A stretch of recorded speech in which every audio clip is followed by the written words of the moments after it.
بسم اللہ الرحمن الرحیم۔ السلام علیکم، میں ہوں جاوید اقبال اور آپ دیکھ رہے ہیں پروگرام سچ کے ساتھ۔ روس اپنے دامن میں سوویت یونین کے ٹکڑے ہونے کا دکھ لیے ہوئے ہے۔ روس کہتا چلا آیا ہے کہ یوکرین اس کی ریڈ لائن ہے۔ یوکرین کہتا ہے کہ وہ نیٹو میں شامل ہونا چاہتا ہے اور شاید نیٹو بھی یہی چاہتی ہے، لیکن آج تک یہ نہ ہو سکا۔ روس کے صدر ولادیمیر پوٹن کو اس معاملے پر شروع سے ہی تحفظات ہیں۔ وہ یورپ اور امریکہ سے کہتا رہا ہے کہ وہ یوکرین کو کسی صورت بھی نیٹو میں شامل نہ کرے، کیونکہ اگر یوکرین نیٹو میں چلا جاتا ہے تو اس سے اس کی سلامتی کے لیے بھی خطرات بڑھ جاتے ہیں اور یہ ایک بار پھر یورپ کی ایکسپینشن کا معاملہ ہو جائے گا۔ ظاہر ہے کہ اس خطے میں ایک بار پھر اثر و رسوخ کا معاملہ ہے، لیکن اب صورتحال یہ ہے کہ روس یوکرین پر حملہ آور ہے۔ یہ آج کی حقیقت ہے۔ یوکرین کے صدر زیلنسکی کہتے ہیں کہ انہوں نے یورپی یونین کے اور نیٹو کے 27 ممالک کے سربراہوں سے ٹیلی فون پر بات کی، لیکن سب کے سب ڈرے ہوئے ہیں، سہمے ہوئے ہیں۔ انہوں نے ان کو کسی قسم کا کوئی جواب نہیں دیا۔ یوکرینی صدر کہتے ہیں کہ انہوں نے مدد کی اپیل کی، لیکن ان کی مدد کا جواب ابھی تک نہیں آیا، یعنی محض دعوے ہی رہے۔ امریکہ اور یورپ نے روس پر پابندیاں عائد کر دی ہیں۔ کیا یہ پابندیاں روس کو مجبور کر سکتی ہیں اپنا فیصلہ واپس لینے پہ؟ یہ ایک اہم ترین سوال ہے، اور پھر ایک ایسے روس کو جس کی صدارت ولادیمیر پوٹن کر رہے ہیں۔ اقوام متحدہ میں جو قرارداد پیش ہوئی جنگ بند کرنے کی، اسے روس نے ویٹو کر دیا، اور ہم سب جانتے ہیں کہ روس ظاہر ہے کہ ویٹو کر سکتا ہے۔ اس کے ساتھ ساتھ اب ہم دیکھ رہے ہیں کہ نیٹو سے بھی کوئی جواب نہیں آیا، سوائے اس کے کہ پابندیاں ان پہ لگائی جائیں۔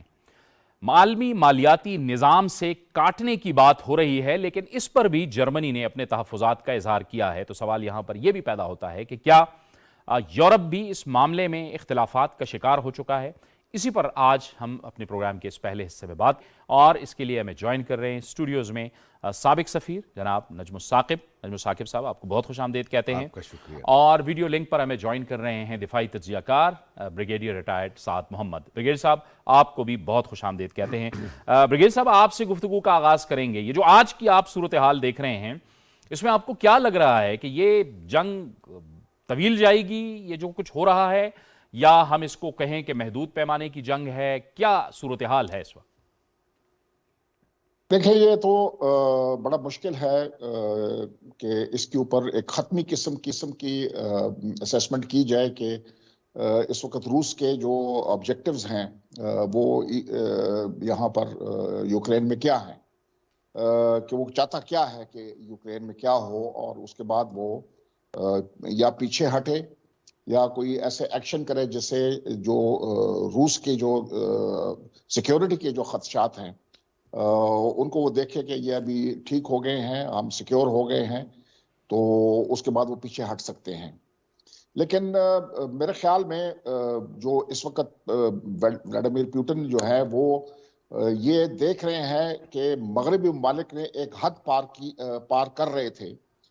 نیٹو کی جو ایکسپینشن مشرق کی طرف تھی وہ رکنے کا نام نہیں لے رہی تھی، اور جو اس طرح یوکرین میں جو ہے ایک ایسے حکومت تھی جو مغرب کی طرف دیکھ رہی تھی، دوسری سائڈ پہ بھی ایک بارڈرنگ کنٹری ہے، بیلاروس ہے، اس نے ایسے کوئی حرکت نہیں کی تھی۔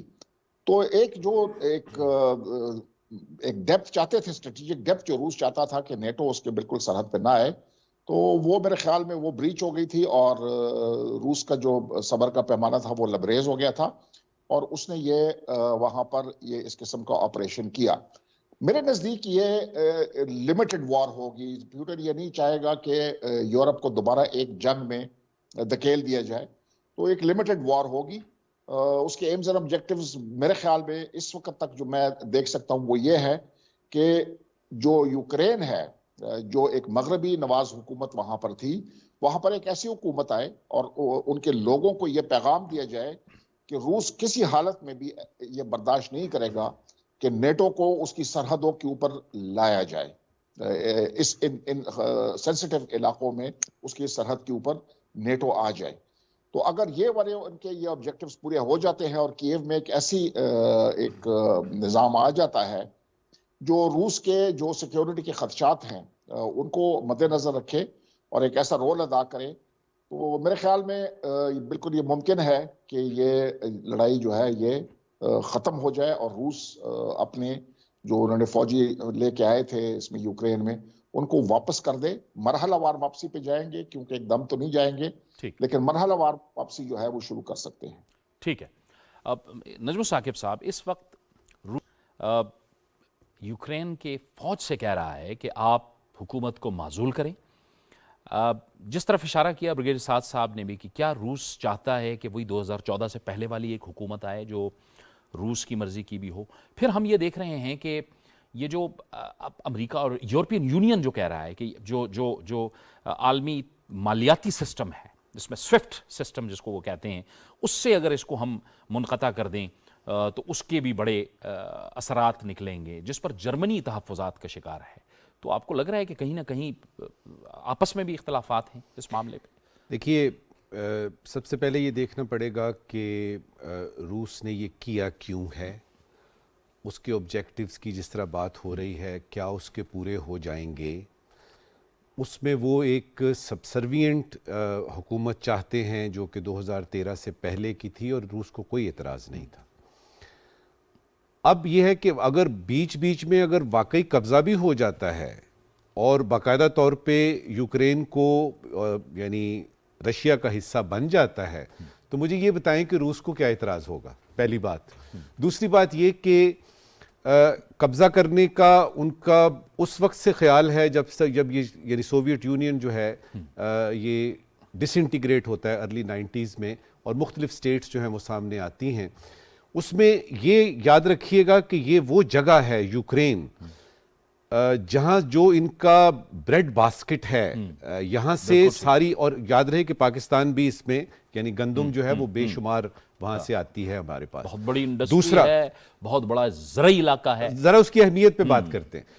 دوسری اہمیت یہ ہے کہ جب سوویت یونین تھا تو یہ وہ ملک ہے جس میں کہ نیوکلیئر آرسنل تھے، سارے قسم کے ٹینکس، اور یہ یوں سمجھیے کہ یہ ان کا ایک بارود خانہ تھا جو کہ بعد میں ڈسمینٹل ہوا اور سینکڑوں قسم کے جو ہیں وہ یعنی روس اور یعنی برطانیہ وغیرہ نے مل کے گارنٹی دی کہ جس کو ڈسمینٹل کریں، جس کو کہ آج جو ایک عام یوکرینین ہے وہ افسوس کر رہا ہوگا کہ ہمارے پاس اگر جس طرح میرے پاکستان کے پاس اس وقت نیوکلیئر پاور ہے، یہ ایک ایسی ڈیٹرنٹ ہے جو کہ ہندوستان جیسے ملک کو پتا ہے کہ اگر کیا تو. اچھا، اب یہ ہے کہ روس کس حد تک جائے گا، یہ میں اس کا جواب اسی طرح سے دوں گا جو یہ حملہ ہونے سے پہلے میں دیا کرتا تھا کہ صرف ولادیمیر پوٹن جانتا ہے کہ اس نے کس وقت اس کو ختم کرنا ہے. جہاں تک دوسرے آپ نے یعنی اپنے انٹرو میں جس طرح کہا کہ ان کو وعدے وعید کیے گئے یعنی زیلنسکی کو کہ جی یہ ہو جائے گا وہ ہو جائے گا، تو یہ ریت جو ہے یہ بہت پرانی ہے. میں اس کی مثال اس طرح سے دوں گا کہ جب شاہ آف ایران جو کہ بالکل چہیتے تھے امریکہ کے، جب یہ ریولوشن آتا ہے ایران کا تو مجھے تو کوئی ایک امریکی فوجی گن لے کے ادھر نظر نہیں آیا جس نے شاہ کو بچایا. یا ابھی ادھر اشرف غنی کو ہم نے دیکھا ہے جو ان کے بہت چہیتے تھے، جب انہوں نے دیکھا کہ یہ صورتحال ہے وہ تو اس سے پہلے نکل گئے.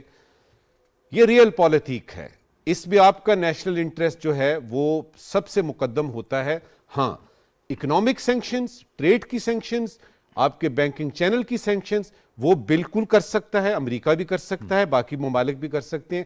جرمنی نے یہ کیا ہے کہ گیس کے بارے میں، کیونکہ وہ مور لائل دین دا کنگ وہ بتا دیتے ہیں لوگ.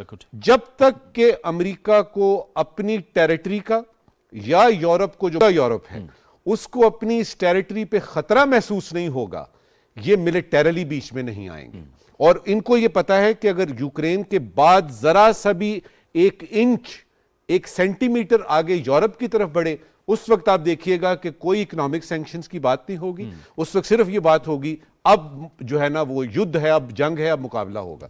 پرائم منسٹر عمران خان نے یعنی اسلام آباد نے اپنی پالیسی بڑی وضاحت سے بتائی ہے کہ ہم اس کا چاہتے ہیں کہ سفارتی طور پہ کوئی حل ہو. اچھا، اس کی طرف میں آتا ہوں. یہ میں آپ سے بالکل ایک الگ سوال کروں گا جی کہ ہم نے اس جو قضیہ ہے اس کو کیسے لیا ہے. لیکن میں پہلے بریگیڈیئر صاحب کے جی پاس جی جاؤں گا. بالکل بریگیڈیئر صاحب بالکل. آپ بتائیے کہ یہ جو زیلنسکی کہہ رہے ہیں کہ میں نے تو فون بھی کیے ہیں اور اس کا کوئی رسپانس بھی نہیں ملا, تو یہ اس نہج تک پہنچانے میں تو پھر انہی کا کردار تھا, اور اب وہ یعنی یوکرین کے صدر کہہ رہے ہیں کہ وہ تو ڈرے ہوئے اور سہمے ہوئے ہیں اور رسپانس نہیں آ رہا, کیونکہ ظاہر ہے انہوں نے تو مدد کی اپیل کی ہوگی کہ آپ آئیں, مجھے فوجی دیں, یہ سارا کچھ دیں. امریکہ نے بھی کہا ہے کہ میں ایسا نہیں کروں گا, انہوں نے اپنے جو کچھ فوجی ہیں وہ اسٹیشن کیے ہیں, لیکن وہ یہاں نہیں ہیں. ظاہر ہے وہ ان کی اپنی ایک عسکری پوسچرنگ کی ہے بس صرف نیٹو اور امریکہ نے. آپ کے خیال میں؟ میرے خیال میں اس کا فی الحال نیٹو کا ایک فوجی رسپانس جو ہے وہ مجھے نظر نہیں آتا ہے. وہ کبھی بھی نہیں چاہیں گے کہ کیونکہ اگر ان کا ڈائریکٹ ملٹری ایک رسپانس آتا ہے تو اس سے ایک بہت بڑی جنگ چھڑ سکتی ہے, اور اس جنگ کو اس طرح پھر جو ہے وہ کنٹرول کرنا بہت مشکل ہو جائے گا, اور ریزلٹ ان نیوکلیئر ایکسچینج جو تباہی لا سکتے ہیں یورپ میں. تو میرے خیال میں ویسٹ کو پتا ہے کہ کس حد تک جانا ہے, لیکن وہ یہ ضرور کریں گے کہ اس آکیوپیشن کو جو ہے نا وہ رشیا کے لیے مہنگا کریں اس کو, that they have a heavy price to pay so that Putin جو ہے وہ اس قیمت کو ادا نہ کر سکے اور وہ یہاں سے پیچھے ہٹ جائے. اور ابھی ہم نے اکنامک سینکشنز کی وغیرہ کی بھی بات کی تھی, حالانکہ بہت بڑا پاور ہے, اس کے پاس ریزروز بہت ہیں, گولڈ ریزروز ہیں, اس کے پاس تیل ہے, اس کے پاس گیس ہے, تو وہ آف سیٹ کر سکتا ہے. اور آپ نے دیکھا کہ جرمنی نے تھوڑا سا بیچ میں اختلاف کیا ہے باقی نیٹو کے ممالک سے, کیونکہ جرمنی کافی ڈیپینڈنٹ ہے رشیا کے اوپر ان چیزوں کے لیے. تو یہ ابھی جو وہ ہے, میں دیکھتا ہوں کہ اگر ویسٹ دیکھے گا, آلریڈی میرے جو رپورٹس آ رہی ہیں اس میں یہ ہے کہ لیٹویا کی طرف سے کچھ جو ہے وہ میسائلز کی, سٹنگر میسائلز کی جو ہے کھیپ آ رہی ہے ادھر. اور آپ یہ دیکھیں کہ یہ جو یوکرین کے لوگ ہیں یہ جنگجو لوگ ہیں, یہ پیسو قسم کے یا میک قسم کے لوگ نہیں ہیں. دوسری جنگ عظیم میں بھی جب جرمن افواج جو یہاں پر انہوں نے حملہ کیا اور وہ ماسکو کی طرف اور اس طرح لیننگراڈ کی طرف جا رہے تھے, تو یوکرین اور بیلاروس کے لوگوں نے ان کا خیر مقدم کیا تھا کہ ان کو آزاد کیا جا رہا ہے, لیکن پیچھے سے جسٹاپو نے آ کے جو ظلم وغیرہ کیے تو ایک دم پھر انہوں نے روس کے ساتھ مل کے, روسیوں کے ساتھ مل کے انہوں نے ریزسٹنس شروع کر دی. تو ریزسٹنس کا ایک پرانا وہاں پر ایک رواج بھی ہے, اور اگر اس کو طول یہ جنگ پکڑتی ہے اور یوکرین کے عوام یہ سمجھتے ہیں کہ ہمارے آزادی کو جو ہے وہ ختم کیا گیا ہے, تو مغرب اس کا فائدہ اٹھا سکتا ہے اور ایک ایسیمیٹریکل وارفیئر وہ وہاں پر شروع کر سکتا ہے, اور وہ حالات پیدا کر سکتا ہے, یا میں تو بالکل نہیں کہوں گا کہ آئیڈینٹیکل, لیکن اس قسم کے حالات پیدا کر سکتا ہے جو افغانستان میں روسیوں کے لیے پیدا ہوئے تھے. اور روس نے جب دیکھا کہ افغانستان میں ایک قیمت بڑھ گئی تھی, اور آپ نے دیکھا ہوگا 1986 میں سوویت یونین اس وقت تھا, تو اس نے جنگ کا جو تھا وہ مجاہدین کو تقریباً ختم کر دیا تھا, ریزسٹنس کو ختم کر دیا تھا, کہ جب امریکہ نے پھر 1986 میں سٹنگرز جو ہے وہ افغانستان میں انٹروڈیوس کیے اور جنگ کا بالکل پوری سائڈ اس نے تبدیل کر دی. کیونکہ اسی سے تو آپ ایسیمیٹریکل وارفیئر میں مجاہدین کے پاس جہاز نہیں تھے اور نہ اینٹی ایئر کرافٹ گنز تھی ان کے پاس, نہ اینٹی ایئر کرافٹ فیسلٹیز تھیں, لیکن جب سٹنگر آیا تو انہوں نے سوویت ایئر فورس کو نیوٹرلائز کر دیا. اس طرح ابھی زیادہ تباہ کن ہتھیار آ گئے ہیں, ٹینکوں کے خلاف استعمال ہو سکتے ہیں, میکنائزڈ وہیکلز کے خلاف استعمال ہو سکتے ہیں, ڈرونز آ گئے ہیں. آپ نے آذربائیجان کی جو ابھی جنگ دیکھی ہے اس میں جو ڈرونز نے وہ جو وہاں پر ایک نیا ایک ہتھیار انٹروڈیوس کرایا ہے جس میں کوئی نقصان نہیں ہے, اور آپ ایسے ہتھیار میدان کے بیچ میں لا سکتے ہیں جو ریموٹلی کنٹرولڈ ہوں گے. تو میرے خیال میں یہ ابھی وقت بتائے گا کہ پیوٹن کیا کر رہے ہیں, کیا چاہتے ہیں, کتنی دیر ٹھہرنا ہے, مغرب کی طرف سے کیا رسپانس آتا ہے. کچھ فائنینشیل ایک میرے خیال میں بائیڈن صاحب نے کچھ فائنینشیل ایڈ کی تو جو ہے وہ منظوری دی ہوئی ہے, ابھی اس کو کس طرح استعمال کیا جاتا ہے, کتنی دیر لگتی ہے اس کو ریزسٹنس کو بلڈ اپ کرنے میں, یہ ابھی وقت بتائے گا. لیکن میں اس کے اوپر اینڈ کروں گا کہ it is a war started by blunders, counter blunders and counter blunders. اچھا بلنڈرز، کاؤنٹر بلنڈرز اور کاؤنٹر بلنڈرز. نجم ثاقب صاحب، یہ ظاہر ہے بریگیڈیئر صاحب جس طرح اشارہ کر رہے تھے کہ بڑے جنگجو لوگ ہیں، وہ ہم دیکھ رہے ہیں کہ اب جو ویڈیوز آ رہی ہیں وہاں سے، اس میں جو عام سویلین ہیں وہ بھی ہتھیار اٹھا رہے ہیں اور وہ کہہ رہے ہیں کہ ہم اپنی زمین کی حفاظت کریں گے، اپنے وطن کی حفاظت کریں گے. لیکن اس دوران ظاہر وزیر اعظم عمران خان صاحب کا دورہ ہوا، پاکستان کا دورہ ہوا، اس میں بڑی باتیں بھی کی گئیں. لیکن آپ سمجھتے ہیں کہ پاکستان نے بڑے احتیاط کے ساتھ اور بڑے کیئر کے ساتھ اس دورے میں جو اپنا موقف تھا وہ بھی بتایا؟ اس کا سمپل اور آسان جواب ہے بالکل آپ نے درست کہا، ایسا ہی ہوا. اس سے پہلے کہ میں اس پہ بات کروں، ایک دو باتیں میں بتا دوں روس کے بارے میں، کہ میرا چونکہ تجربہ ہے تھوڑا سا ان لوگوں کے ساتھ بات کرنے کا اور ان کا جو مائنڈ سیٹ ہے. ٹھیک. دیکھیے، یہ لوڈو نہیں کھیلتے، یہ شطرنج کھیلتے ہیں. ٹھیک. اور جب آپ نے دیکھا کہ انہوں نے یہ جو سارا پلان تھا، یہ سارا کس جگہ پہ کون سا ٹارگٹ، یہ کوئی 1 گھنٹے میں فیصلہ نہیں ہوا. مجھے یہ پتا ہے کہ یہ کم از کم 6 مہینے کی یہ ساری ایکسرسائز تھی جو روس نے باقاعدہ طور پہ اس کو سارا پہلے تو کیا، اور نہ صرف عسکری طور پہ بلکہ ان کو یہ پتا تھا کہ ظاہر اکنامک سینکشنز تو لگیں گی. ان کی گیس کی سپلائی جو ہے، ان کا جو تیل کا ہے، ان کا جو باقی ٹریڈ کا حساب کتاب، سارے آپ کے مالیاتی ادارے، یہ سب انہوں نے کیلکولیٹ کر رکھا تھا. اب یہ ہے کہ کتنی دیر تک یہ چلتی ہے، کیا وہ یہ سینکشن برداشت کر سکے گا کہ نہیں. جہاں تک سینکشنز کی بات ہے تو کل پریزیڈنٹ جو بائیڈن سے ایک رپورٹر نے جب وہ پریس کانفرنس کر رہے تھے تو انہوں نے پوچھا کہ مسٹر پریزیڈنٹ، آپ کس چیز کا انتظار کر رہے ہیں اور کیا ہوگا کہ آپ سینکشن لگائیں گے؟ بس آپ باتیں ہی کر رہے ہیں کہ بھائی یہ لگائیں گے. یہ سارا کچھ روس نے اور خاص طور پہ ولادیمیر پوٹن نے کیلکولیٹ کیا ہوا. اب آپ کے سوال کی طرف آتے ہیں کہ پاکستان نے اس کا کہنا کہ جی ٹائمنگ غلط تھی. دیکھیے، لیاقت علی خان سے شروع کر لیں، آج تک بڑا مشکل ہوتا ہے کہ دونوں ملکوں کے سربراہان اکٹھے بیٹھیں اور 2 طرفہ بات ہو. یہ نہیں ہے کہ آپ کسی کانفرنس اٹینڈ کرنے گئے ہیں، یعنی ماسکو میں کوئی بات نہیں ہوئی، یہ آفیشیل وزٹ تھا. اور ایک اور بات میں بتاؤں کہ جو لوگ یعنی عمران خان کو ہو سکتا ہے کچھ لوگ کہتے ہوں کہ جی وہ چلے گئے، یہ عمران خان کے لیے وزٹ نہیں تھا، یہ پرائم منسٹر آف پاکستان کو انویٹیشن آئی تھی، یہ بائی ڈیزگنیشن وزٹ. اچھا، اب اس میں پرائم منسٹر آف پاکستان اور پریزیڈنٹ آف جو روس ہیں وہ آپس میں بات کرتے ہیں.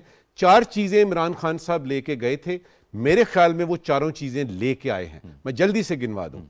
سب سے پہلے وہ اپنی یہ اسٹیم گیس پائپ لائن کے لیے گئے تھے جو کراچی سے قصور تک، اور اس کے بعد پنجاب میں پلانٹس، اس پہ ان کی خواہش تھی کہ وہ یعنی رشین کمپنی جس پہ کہ سینکشن لگی ہوئی ہے اس کی جگہ کوئی نئی کمپنی ہو. مجھے لگتا ہے کہ کسی نئی کمپنی کی بات ہوئی ہے اور اس میں واقعتاً اس پہ پروگرس ہوگی. دوسری بات تھی ان کی کہ وہ جموں اینڈ کشمیر کی بات کرنی ہے. انہوں نے پراپرلی، دیکھیے 3 گھنٹے میں جو ملاقات ہوتی ہے اس میں اگر آپ پونا گھنٹہ کھانے کا نکال دیں تو اتنی لمبی باتیں کس چیز پہ ہوئی ہیں. افغانستان پہ بات ہوئی ہے اور اس میں وہ جو کنسنسس ڈیولپ کرنا، روس ایک بہت اہم ملک ہے، P5 کا ممبر وغیرہ وغیرہ. چوتھی اور آخری بات جو وہ لے کے گئے تھے کہ کوئی راہ ایسی کھلے، کوئی کھڑکی ایسی کھلے کہ آئندہ جو ہمارے جیو اکنامکس کی ہم بات کرتے ہیں اس میں ٹریڈ اور اکنامک کے راستے کھلے. اگر آپ وہ چھوٹا سا مشترکہ اعلامیہ پڑھیں نا تو یہ سارے ایلیمنٹس اس میں ہیں. اب یہ کہنا کہ جی وہ ٹائمنگ غلط تھی اور میسج غلط جائے گا، اس کی بھی سن لیجئے. جب نیٹ پرائس کو، جو کہ ان کے واشنگٹن کے ہیں آپ کے یعنی سپوکس پرسن، ان سے کسی نے کہا جی کہ اس وقت جب یہ بات ہو رہی ہے تو کسی ملک کا پرائم منسٹر بھی وہاں پہ ہے، تو انہوں نے کہا جی نو کامنٹس. بھئی چائنا کو کیا لگے، امریکہ کو کیا لگے کہ کون، ہمارے لیے ضروری تھا یہ ہو، کیونکہ 2 دفعہ تو پریزیڈنٹ پوٹن نے آنا تھا، نہیں آ سکے. گیپ دیکھیے، 1999 میں 2 سربراہان کی ملاقات ہوتی ہے، اب ہو رہی ہے. میرے خیال میں وہ جو مبصرین یہ کہتے ہیں کہ جی اس کی ٹائمنگ غلط تھی، یہ تھی، ان کو شاید یہ اندازہ نہیں ہے کہ اگر پرائم منسٹر صاحب وہاں سے اسی دن آ جاتے جس دن کہ یہ جنگ شروع ہوئی تھی تو 2 نقصانات بہت بڑے ہونے تھے. ایک تو روس کے ساتھ آپ بھول جاتے کہ کبھی آپ بات کر سکتے ہیں دوبارہ. دوسرا یہ ہے کہ جو مقاصد ہم لے کے گئے تھے ان کو کس طریقے سے آپ پورا کریں گے. لہٰذا اب یہ وزٹ ہو گیا ہے، میرے نزدیک کامیاب ہوا ہے. اب اس کا فالو اپ جو ہے وہ بہت ضروری ہے اور وہ ورکنگ لیول پہ ہوگا اور میں بڑا پر امید ہوں. ٹھیک ہے بریگیڈیئر صاحب، یہ اقتصادی جو معاملات اور جو تعلقات ہیں اس کے علاوہ افغانستان کا جو معاملہ ہے، افغانستان میں امن اور افغانستان میں اس وقت جو طالبان کی حکومت ہے اس کو اب ظاہر ہے ریکگنیشن کے مرحلے تک بھی جانا ہے، لیکن اس وقت جو اس کی اقتصادی صورتحال ہے، اس کے فنڈز بند ہیں، فریز ہیں، اور وہ جو بائیڈن پہلے ہی کہہ چکے ہیں کہ ہم $3.5 ارب جو ہے وہ 9/11 کے متاثرین کو دیں گے۔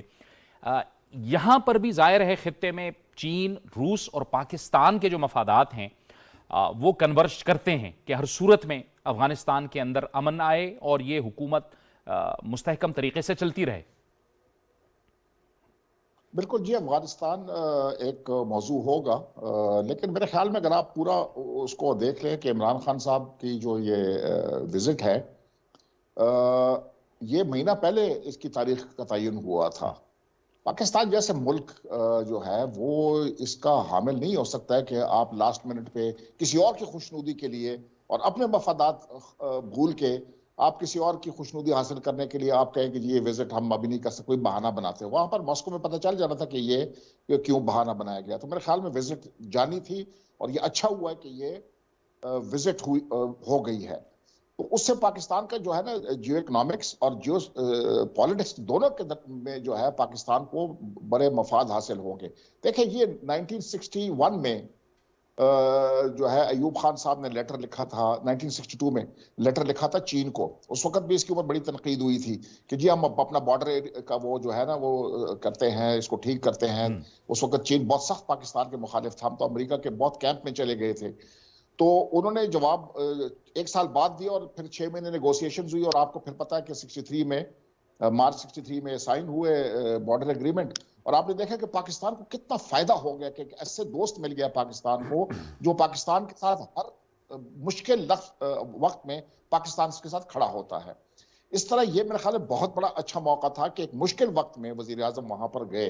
اور روسیا، آپ کو میں ایک بات بتا دوں کہ وہ ہے تو ایک سفید فام قوم، لیکن ان کی عادتیں جو ہیں وہ مشرق کی طرح ہیں، اور وہ دوستی کو اور اس طرح کی جو اگر آپ نے کسی سلائٹ ہے یا کوئی آپ نے ان کی پرووکیشن کی ہے تو وہ کبھی نہیں بھولتے۔ اور ہمیں تو سب سے زیادہ پتہ ہے پاکستان میں رہتے ہوئے کہ کیسے ہمارے روس کی دشمنی جو تھی وہ کس طرح ہمیں مہنگی پڑی ہے۔ بالکل صحیح۔ دیکھیں اس وزٹ سے یہ ہوگا کہ ابھی ایک ہمیں موقع مل سکتا ہے کہ ساؤتھ ایشیا میں جو روس کا جو ایک رویہ ہے وہ ایک ایون ہینڈڈ ہوگا۔ ابھی کم از کم وہ دیکھے گا کہ پاکستان بھی ایک اہم ملک ہے اور اس کے ساتھ بھی تعلقات کرنے چاہیے، ہندوستان کے ساتھ بھی بے شک تعلقات رکھیں، لیکن وہ پاکستان کو بھی اپنے ایکویشن میں ضرور لے کے آئے گا۔ افغانستان ایک اور جگہ ہے جہاں پر ہم تعاون کر سکتے ہیں۔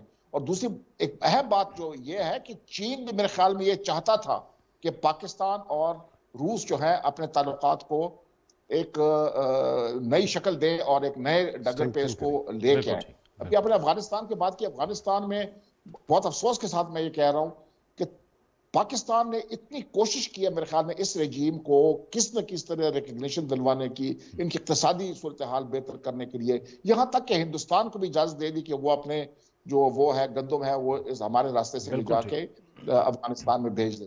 لیکن افسوس کی بات یہ ہے کہ وہاں پر سے ایک رسپانس جو آ رہا ہے وہ بہت ہی مایوس کن ہے۔ آپ نے چمن میں اس نے دیکھا کہ کیا کر رہے ہیں، یہ کیوں کر رہے ہیں اس حالت میں، اس کے اوپر ابھی میں کیا بات چیت کر سکتا ہوں کہ کیا ٹھیک ہے۔ یہ آپ کہہ رہے ہیں کہ یہ بڑی ظاہر قابل تشویش صورتحال ہے کہ وہاں سے رسپانس نہیں آ رہا۔ اب لیکن مسئلے کے حل کی طرف اگر ہم دیکھیں اس تصویر کو جو اس وقت یوکرین اور روس کی ہے، تو آخری کامنٹ میں چاہوں گا نجم ثاقب صاحب آپ بتائیے کہ حل کی طرف یہ کیسے جائیں گے، کیسے ممکن ہوگا؟ سفارتکاری جنگ سے پہلے، سفارتکاری جنگ کے دوران، سفارتکاری جنگ کے بعد، دنیا کی جنگیں ساری دیکھ لیجئے، یہ بات ٹیبل پہ ہی ہوگی۔ اس میں صرف یہ ہے کہ اس چیس بورڈ پہ جو پہلا مہرہ مصالحت کی طرف آنا ہے وہ واشنگٹن کی طرف سے یا یورپ کی طرف سے آئے گا، کیونکہ روس اس وقت بہت کمیٹڈ ہے اور اس کو چانس دیجیے۔ اور جو چائنا کی آپ نے بات کی، انہوں نے 3 دن پہلے ایک بڑی چھوٹی سی سٹیٹمنٹ دی ہے کہ ذرا کچھ وقت دیجیے، یہ ٹھیک ہو سکتا ہے۔ چائنا کی انٹری جو ہے، ہم نے یونائیٹڈ نیشن سیکورٹی کونسل جس کا آپ نے ذکر کیا، اس میں ابسٹین کیا ہے، اس میں ابسٹین کیا ہے، چین نے، انڈیا نے، یو اے ای نے ابسٹین کیا ہے۔ اچھا، اس سے یہ بات ظاہر ہوتی ہے کہ وہ تیار ہیں، چائنا کی مدد لی جا سکتی ہے، چائنا سے بات کی جا سکتی ہے۔ سفارتکاری کے ذریعے یہ 2-3 دن میں چیز حل ہو سکتی ہے، لیکن نیٹو والا جو ہے نا وہ حساب کتاب یوکرین کا بننا، یہ ویسٹ کو تھوڑی دیر کے لیے پینڈ کرنا پڑے گا، اور یہی روس کہتا بھی ہے۔ بہرحال بہت بہت شکریہ نجم ثاقب صاحب آپ کا، بریگیڈیئر سعد محمد صاحب آپ بہت بہت شکریہ۔ ایک پروگرام میں وقت ہوا چاہتا ہے ایک بریک کا، بریک کے بعد بات کریں گے ہم پاکستان میں ہونے والی سیاست کی۔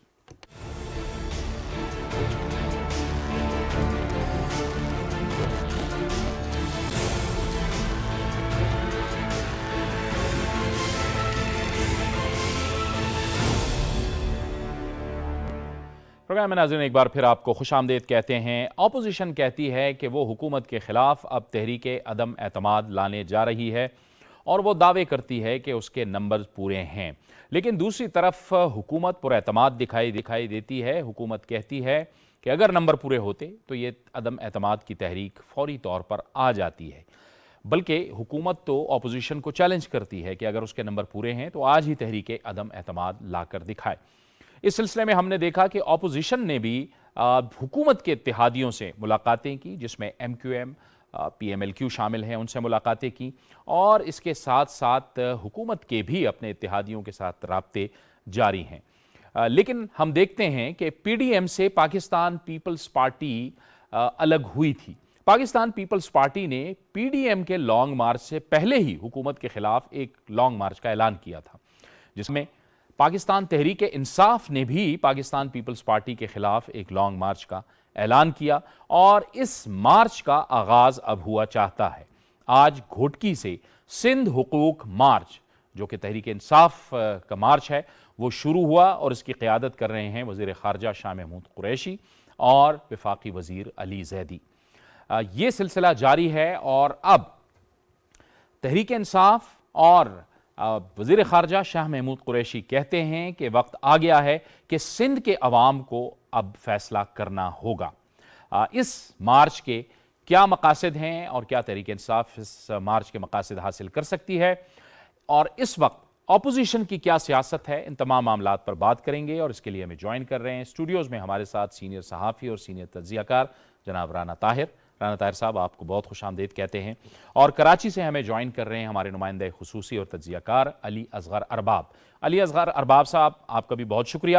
آپ سے آغاز کریں گے، آپ بتائیے کہ آج گھوٹکی سے سندھ حقوق مارچ کا آغاز ہو گیا ہے، یہ تقریباً مختلف اضلاع سے گزرتا ہوا 27 اضلاع سے گزرتا ہوا کراچی پہنچے گا۔ کیا بتا رہے ہیں کہ اس کے مقاصد کیا ہیں، اور کیا اس کے مقاصد حاصل ہو پائیں گے تحریک انصاف کو؟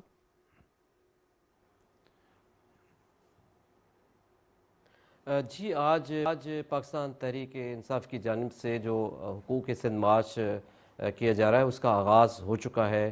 یہ گھوٹکی کے قریب کمو شہید کے مقام سے شروعات ہوئی، اور بڑی تعداد میں آپ دیکھیں کہ لوگ جو ہیں انہوں نے پارٹیسپیٹ کیا، کیونکہ لوگ جو ہیں اس وقت بڑی پریشان صورتحال سے گزر رہے ہیں۔ گزشتہ 15 سال سندھ میں پاکستان پیپلز پارٹی کی حکمرانی ہے، مگر وہ لوگوں کو کچھ بھی ڈیلیور نہیں ہو رہا ہے، لوگوں کے مسائل میں بے پناہ اضافہ ہو گیا ہے۔ تو آج یہ جو مارچ پاکستان تحریک انصاف کی جانب سے حقوق سندھ مارچ کیا گیا ہے، یہ یقیناً لوگوں کے لیے ایک امید کی کرن ہے، سندھ کے لوگوں کے لیے، کیونکہ سندھ کے اندر اس وقت ایک پڑھا لکھا اور باشعور مڈل کلاس ابھر رہا ہے، اور وہ چاہتا ہے کہ اس کی جو قیادت کرے اس صوبے کی، اور جن کے پاس حکمرانی ہو وہ باشعور ہوں، پڑھے لکھے ہوں، اور سندھ کے لوگوں کے مسائل حل کریں۔ تو وہ اس وقت یقیناً پاکستان تحریک انصاف ہے، جنہوں نے آج جو حقوق سندھ مارچ کا آغاز کیا ہے۔ یہ ایک بڑی ابتدا ہے جو آخر جو ہے آج سکھر میں، اس کے بعد آپ دیکھیں کہ جب گھوٹکی سے اس کا آغاز ہوتا ہے، وہ مختلف شہروں سے علاقوں سے ہوتا ہوا جب سکھر پہنچتا ہے، تو لوگوں کی بڑی تعداد جو ہے اپنے قائدین کا انتظار کر رہی ہے ان کو سننے کے لیے، جس میں شاہ محمود قریشی صاحب ہیں اور علی زیدی صاحب ہیں، جنہوں نے خطاب کیا جو آج ہم نے سنا۔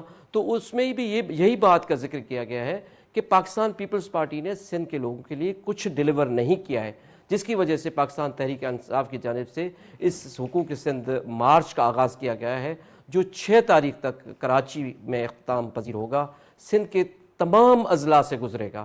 اور آج تو اس مارچ کی ابتدا ہے، تو آج ابتدا میں اتنی بڑی تعداد میں لوگوں کی شرکت اور پھر ایک بڑی ریلی کی صورت میں اس کا سکھر پر پہنچنا یقیناً اس بات کا ایک آثار ہے کہ کس طرح پاکستان تحریک انصاف کے ساتھ لوگ اپنی ہمدردیاں جو ہے وہ رکھتے ہیں، اور وہ چاہتے ہیں کہ ایسی حکمرانی جو ہے قائم ہو اس صوبے میں جس سے لوگوں کو جو چھٹکارا ملے اس بیڈ گورننس سے جو گزشتہ ٹھیک ہے 15 ارباب صاحب، سال یہ سے گورننس اس صوبے میں کیسی جاری ہے ہے. اور لوگوں کے لیے آپ عوام اس مارچ کو کہہ رہے ہیں سندھ کے اندر؟ یہ تو میں آپ سے بعد میں پوچھتا ہوں، لیکن رانا طاہر صاحب کی طرف آؤں. رانا طاہر صاحب، اس وقت ہم دیکھ رہے ہیں کہ اپوزیشن کہتی ہے، پی ڈی ایم نے کہا کہ ہم مارچ میں یعنی 23 مارچ کو لانگ مارچ کریں گے، جبکہ 23 مارچ کو یہاں پہ ایک اسلامی سربراہی کانفرنس ہونے جا رہی ہے، بڑی اہم کانفرنس ہے. دوسری طرف عدم اعتماد کر رہے ہیں. اپوزیشن صورتحال کو کیسے دیکھ رہی ہے؟ اپوزیشن کو صورتحال کی سنگینی کا بھی اندازہ نہیں ہے. وہ کہتے ہیں ہم مارچ بھی کریں گے 23 مارچ کو، اور عدم اعتماد بھی لائیں گے، اور دعوے بھی کر رہے ہیں. جی جاوید اقبال صاحب، دیکھیں گزارش یہ ہے کہ یہ دونوں چیزیں جو ہیں نا خود ایک دوسرے کی نفی کر رہی ہیں. اگر انہوں نے عدم اعتماد لانی ہے تو پھر یہ مارچ کس بات کا، اور اگر مارچ کرنا ہے تو پھر عدم اعتماد کا ڈرامہ کیوں کیا جا رہا؟ اصل بات یہ ہے، میں آپ کو عرض کروں کہ اپوزیشن جو ہے وہ مایوسی کا شکار ہے. ان کے اندر کوئی اتفاق رائے نہیں. یہ سب ان کا صرف اور صرف نصب العین اور مقصد ایک ہی ہے کہ ان کے خلاف جو کرپشن کے مقدمات ہیں وہ کسی طرح ختم ہو جائیں. اس 1 پوائنٹ ایجنڈے کے تحت یہ آئے دن ملک میں افراتفری پھیلانے کے لیے، آپ دیکھیں میری عرض سنیں، اس حکومت کو بنے ہوئے 3.5 سال ہو گئے.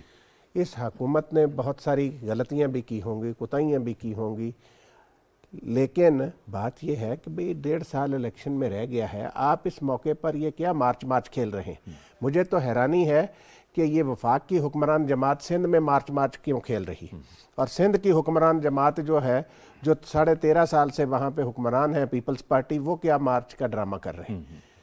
مہنگائی جو ہے وہ مہنگائی کی بات کرتے ہیں پیپلز پارٹی والے. مہنگائی کو کنٹرول کرنا سب سے زیادہ ذمہ داری ہے صوبائی حکومت کی. 13.5 سال سے ان کی حکومت ہے مسلسل وہاں پہ. کوئی اور پاکستان میں جماعت نہیں ہے جس کی کسی صوبے میں مسلسل 13.5 سال سے حکومت ہو. ان کے بجائے اس کے کہ یہ عوام کو جواب دیں کہ ہم ناکام رہے. ایک تو دیکھیں یہ جو جلسے کرنا ہر سیاسی جماعت کا حق ہے، لیکن آئے دن یہ اس طریقے، کوئی اس ملک میں ایسا بڑا ایشو ہے جس کے لیے یہ پی ڈی ایم مارچ کر کے سڑکیں بلاک کرنا چاہتے ہیں؟ یعنی آپ کے کہنے کا مطلب ہے کہ یہ تو ایک ملک کو عدم استحکام ان کا ایجنڈا. دیکھیں ابھی پرائم منسٹر گئے تھے رشیا، یہ سارا ٹوپی ڈرامہ جاوید اقبال صاحب پرائم منسٹر کے رشیا کے دورے کو سبوتاج کرنے کے لیے انہوں نے عدم اعتماد کا رچایا. اس دن زیادہ کوئی خبریں چلوا رہا جی روس کے دورے کے دوران ہی تحریک عدم اعتماد آ جائے گی. بھئی کہاں سے آ جائے گی؟ میں آپ کو بتاتا ہوں کہ یہ جن کے اپنا تقیہ کر رہے ہیں چودھری صاحبان جو ہیں، چودھری شجاعت حسین اور چودھری پرویز الہی، میں کئی دہائیوں سے ان کے خاندان کو جانتا ہوں. وہ ان پہ اعتبار کریں گے؟ شریف خاندان پہ سوال ہی پیدا نہیں ہوتا. لیکن اگر یہ حکومت کو کوئی خطرہ ہے تو وہ ان کی اپنی کوتاہیوں سے ہے. انہیں اس طرف اپنی گورننس کی طرف توجہ دینی چاہیے. اب یہ دیکھیں میں آپ کو بتاؤں، تحریک عدم اعتماد کوئی نہیں آنی جاوید اقبال صاحب. کبھی کہتے ہیں وزیر اعظم کے خلاف لائیں، اسپیکر کے خلاف لائیں، وزیر اعلیٰ کے خلاف لائیں. بہت بڑی کنفیوژن ہے. یہ کبھی کہتے ہیں پیپل پارٹی والے کہتے ہیں پنجاب سے آپ آغاز کریں. آپ مجھے یہ بتائیں، اس وقت ملک میں ایک قانون نافذ ہے کہ آئندہ الیکشن الیکٹرانک ووٹنگ مشین کے ذریعے ہوں گے. آج اگر ایک لمحے کے لیے فرض کریں کہ تحریک عدم اعتماد کامیاب ہو جاتی، پھر یہ چون چون کا مربع لڑ پڑتا ہے، کوئی پرائم منسٹر نہیں بنتا، تو الیکشن کیسے ہوں گے؟ یا تو آپ اس قانون کو تبدیل کریں، اگر اسمبلی نہیں ہوگی کیسے قانون کو تبدیل کریں گے آپ؟ پھر وہ کیئر ٹیکر گورنمنٹ جو ہے وہ کہے گی کہ جی ہمیں تو الیکٹرانک ووٹنگ مشین لانے کے لیے ٹائم چاہیے، سال چاہیے، 2 سال چاہیے. یہ سارا ایک، میں آپ کو بتاؤں، مولانا فضل الرحمان صاحب بڑے محترم ہیں، یہ زندہ رہنے کے لیے میڈیا میں یہ سارا کچھ کر رہے ہیں. اب آپ مجھے یہ بتائیں کہ پیپلز پارٹی کل کراچی سے چلے گی, میں وہی عرض کر رہا تھا 10-12 تاریخ تک ٹوپی ڈرامہ چلتا رہے گا. پی ڈی ایم نے کہا تھا ہم 23 مارچ کو لانگ مارچ کریں گے, اور پیپلز پارٹی نے اس سے پہلے اعلان کر دیا. یہ کریڈٹ کا بھی چکر چل رہا ہے آپس میں کہ کریڈٹ کوئی پہلے نہ بے لے. تحاشا ہے. یہ وہی لوگ ہیں جو ایک دوسرے کا, کوئی کہتا تھا ہم یہ کر دیں گے. زرداری صاحب نے کیا تقریر کی تھی بے نظیر بھٹو کے برسی پر لاڑکانہ میں میاں نواز شریف کے بارے میں, اور شہباز شریف صاحب کیا کہتے رہے ہیں. میاں نواز شریف صاحب محترمہ بے نظیر کے بارے میں کس قسم کی گفتگو کرتے رہے. خود ذوالفقار علی بھٹو کو کیا کہتے رہے ہیں یہاں شہید ضیاء الحق کی قبر پر کھڑے ہو کر. تو یہ سارا جو ہے نا, یہ اب ہو کیا رہا ہے, ان کے خاندان میں لڑائی ہے. شہباز شریف صاحب چاہتے ہیں کہ ان کے صاحبزادے آگے چلیں, نواز شریف صاحب کے صاحبزادی چاہتی ہیں کہ باقی سارا شریف خاندان ان کے پیچھے چلے. تو یہ جو ہے نا, یہ قطعی طور پر سنجیدہ نہیں ہے. ان کا مقصد صرف اور صرف کچھ لوگ ان میں اپنا نا, جو لوگ خاص بہت سارے غیر ملکی طاقتوں کو بھی پرائم منسٹر کے دورہ روس سے بڑی تکلیف تھی.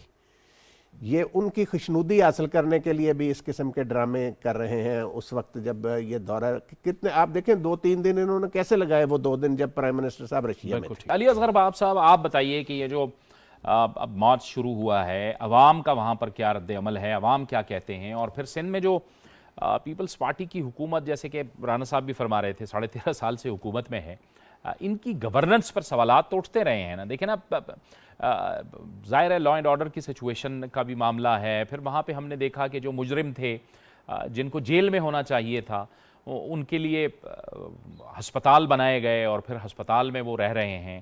اگر اس طرح کی گورننس ہوگی تو پھر کیا آپ سمجھتے ہیں کہ لوگوں کا رد عمل کیا ہے وہاں پہ؟ دیکھیے 2008 سے پاکستان پیپلز پارٹی اقتدار میں ہے, پہلے فیڈرل میں اور پھر صوبے میں, اور اس دوران جو سندھ کے لوگ ہیں وہ اس وقت بے پناہ محرومی کا شکار ہیں.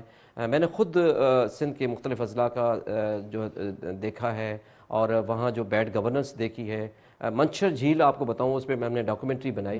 منچھر جھیل کے آس پاس کے تمام لوگ پینے کے پانی کے لیے پریشان ہیں, جبکہ وزیر اعلیٰ صاحب کے جو ہے وہ حلقہ بھی ہے اور اس کا جو ہے گاؤں بھی ہے, وہ وہیں کچھ ہی کلومیٹر کے فاصلے پر ہے, مگر وہاں لوگ جو ہے ان میں بے پناہ غربت ہے. اب اگر ہم سندھ میں پانی کی بات کرتے ہیں تو سندھ میں پانی زہریلا ہو چکا ہے.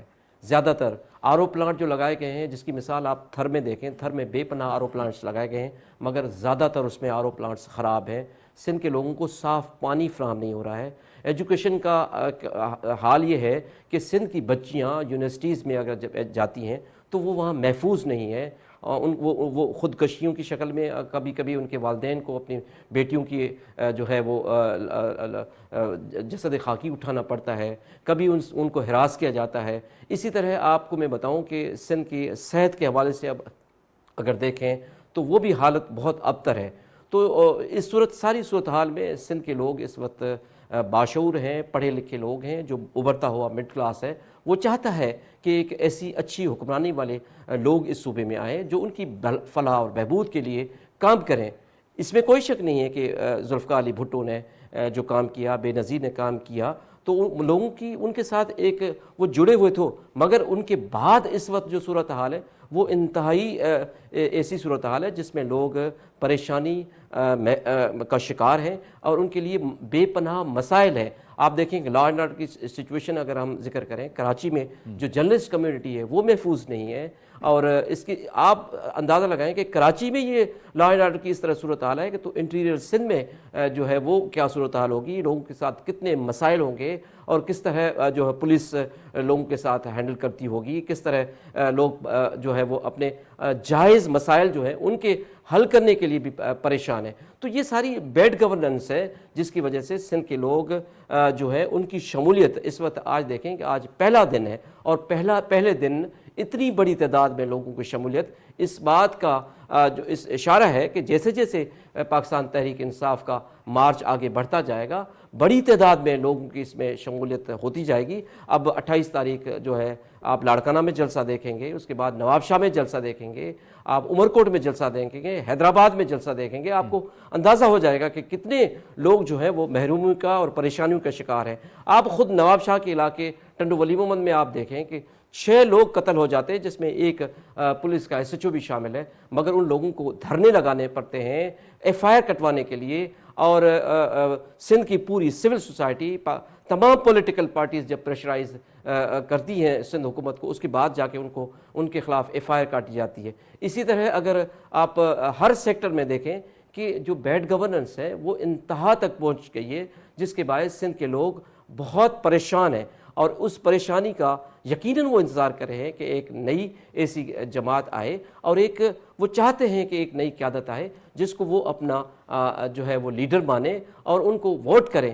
اب ووٹ سے یقیناً تبدیلی آئے گی، اور پاکستان تحریک انصاف کی جانب سے یہ فیصلہ کیا گیا ہے۔ جو باقی PDM ہے ان کے پاس تو آپ جو کہہ رہے ہیں کہ کرنے کو کچھ نہیں ہے، وہ تو بس صرف ادھر بیٹھک ادھر بیٹھک، اور انہیں بھی کچھ نہ کچھ سیاسی ایکٹیویٹی کرنی ہے۔ لیکن پیپلز پارٹی کے پاس تو سندھ کی حکومت تھی نا، وہاں پہ وہ گورننس بھی دے سکتے تھے، کام بھی کر سکتے تھے، وہ الٹا وفاقی حکومت پر حملہ آور ہو گئے۔ یہ جو پیپلز پارٹی ہے نا، وہ قطعی طور پر یہ نہیں چاہتی جو نون لیگ چاہتی ہے۔ ٹھیک، نون لیگ چاہتی ہے کہ افراتفری پھیلے، اسمبلیاں ٹوٹ جائیں۔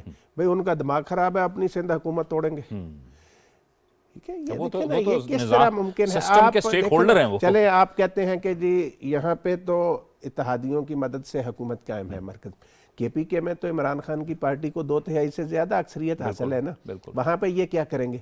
یہ اس ملک میں انارکی پھیلانا چاہتے ہیں PDM والے، ان کا کیا ایجنڈا ہے؟ یہ لوگ آپ دیکھیں، پاکستان کی تاریخ دیکھیں، ان لوگوں کو جب ملک میں استحکام ہوتا ہے، یہ جو پاکستان کے خیر خواہ لوگ نہیں ہوتے نا، ان کو اس کی بڑی تکلیف ہوتی ہے۔